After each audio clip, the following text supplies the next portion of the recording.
At the market in Syracuse yesterday, we got a dilly dog, which is a dill pickle stuffed with extra sharp cheese from the Cheese-Filled Company. They had a lot of sausages and pepperonis and everything else, everything shoved straight through with cheese.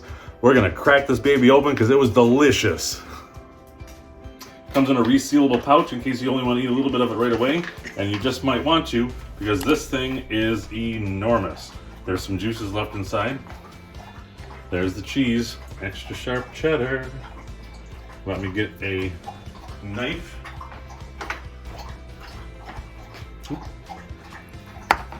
Maybe not the correct tool for the job. Not bad though.